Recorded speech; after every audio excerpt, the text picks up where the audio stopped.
Riwayat Orang Kudus 10 Mei, Santo Antonius dari Florence. Antonius sejak kecil telah menunjukkan bahwa ia memiliki kehendak baik serta kemauan keras. Menurut cerita, ketika usianya 15 tahun, ia mohon diizinkan untuk masuk biara Dominikan. Di hadapan prior, Antonius tampak begitu belia dan mungil. Bapak prior berpikir sejenak, kemudian tersenyum dan berkata, "Aku akan menerimamu apabila kamu telah hafal Decretum Gratiani di luar kepala."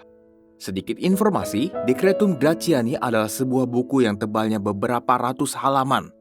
Jadi dengan kata lain, prior sedang mengatakan tidak kepada Antonius. Antonius menerima tantangan itu. 1 tahun kemudian ia kembali. Sulit dibayangkan betapa terperanjatnya prior biara Dominikan itu ketika mengetahui bahwa Antonius telah menghafalkan seluruh dekret. Tak diragukan lagi, seketika itu juga ia diterima.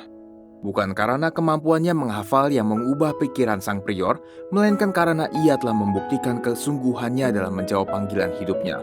Meskipun usianya baru 16 tahun, Antonius terus mengejutkan banyak orang dengan cara hidupnya di biara. Sementara ia semakin dewasa, jabatan-jabatan penting silih berganti dipercayakan kepadanya. Antonius menanamkan pengaruh yang baik kepada para rekan biarawan Dominikan. Mereka semua mengasihi serta menghormatinya. Hal ini terlihat nyata dalam kisah hidup Beato Antonius Nerot yang sangat menghormati kesucian hidup membiara Santo Antonius dari Florence. Pada bulan Maret 1446, Antonius ditabiskan sebagai Uskup Agung Florence, Italia. Bapa kaum miskin adalah julukan yang diberikan orang kepadanya. Tidak pernah ia menolak untuk memberikan pertolongan kepada siapapun.